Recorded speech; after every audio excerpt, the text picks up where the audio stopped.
சுய மரியாதை எண் 268. சுகதாத்தாவின் சந்தானம் சுகதேவ்.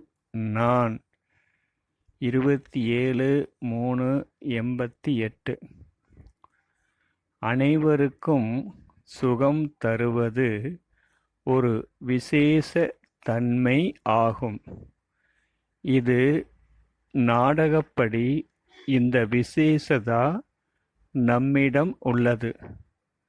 அனைவருக்கும் சுகம் தருவதால் அனைவரது ஆசீர்வாதம் பெறுகிறோம். சுயம் சுகத்தை அனுபவம் செய்கிறோம். இதன் மூலம் நிகழ்காலம் வருங்காலம் நல்லதாக ஆகிறது. எவ்வளவு நல்ல பாட் இது! அனைவரது அன்பும் ஆசீர்வாதமும் கிடைக்கிறது. ஒன்று தந்து 1000 பெறுவது என இதற்கே கூறுகிறோம். இந்த விசேஷத்தை நிலையாக வைத்துக் கொள்ளுங்கள். சுய மரியாதை எண் 269. நான் திருப்தி ஆத்மா. 27/3/88. சர்வசக்திவான் பாபாவின் சக்திசாலி ஆத்மா நாம். சக்திசாலி ஆத்மா தன்னையும் மற்றவரையும் திருப்தியாக வைத்துக் கொள்ளும். திருப்தி என்ற கஜானா நிறைந்ததாக இருக்கும். இந்த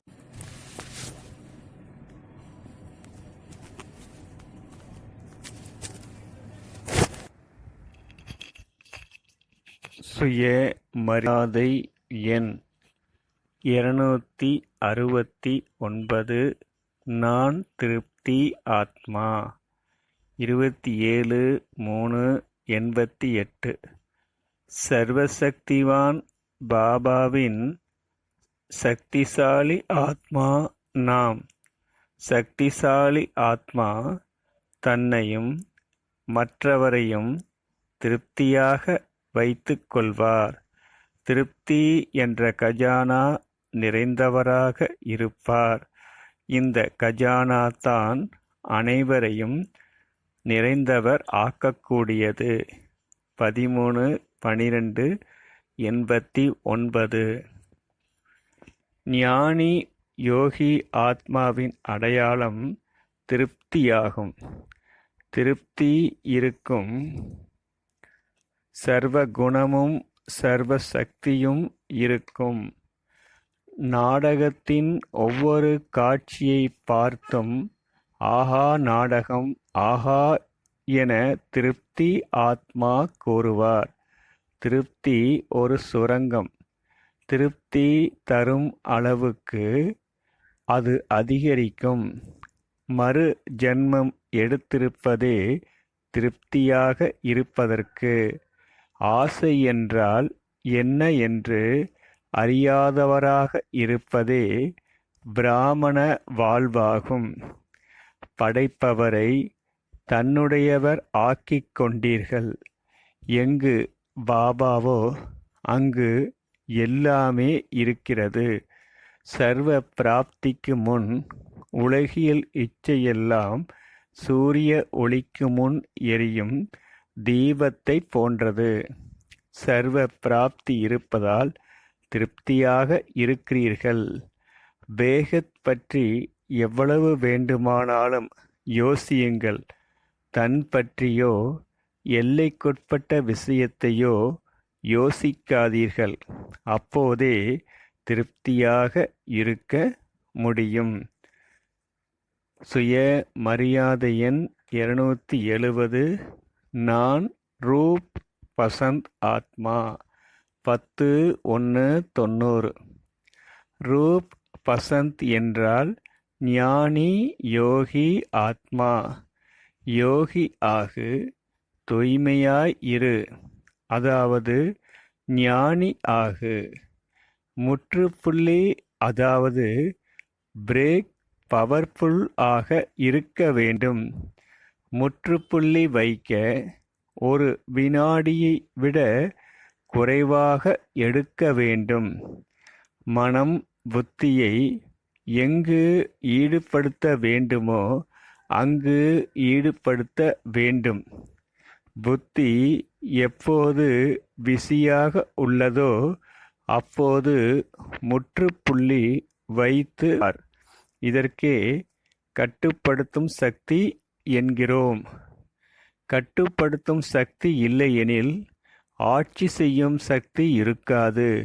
சுயராஜ்ய கணக்கில் இப்போதும் நாம் ஆட்சி செய்பவர்தான். எந்த ஒரு கர்ம இந்திரியமும் நம்மை ஏமாற்றக்கூடாது. இதற்கே சுயராஜ்யம் எனப்படுகிறது.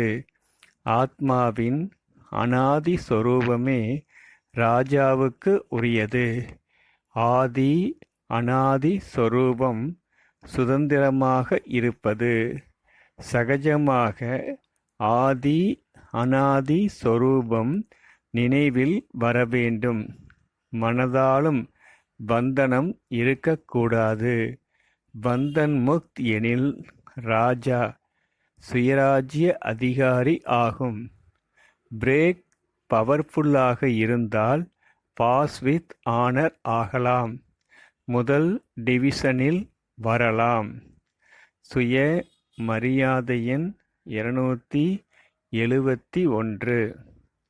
திருஷ்டி மூலம் சக்தியினை பிராப்தி செய்யும் அனுபவி ஆத்மா நான். 23/11/89. முரளி கேட்கும்போது சக்தி கிடைப்பது அனுபவம் ஆகிறது. அதேபோல திருஷ்டி மூலம் சக்தியை பெறும் அபியாசம் தேவை. திருஷ்டி மூலம் சக்தியை கேட்ச் செய்ய வேண்டும். அப்போதே மற்றவருக்கும் திவ்ய திருஷ்டி மூலம் அனுபவம் செய்விக்க முடியும். வருங்காலத்தில் சப்தம் மூலம்தான்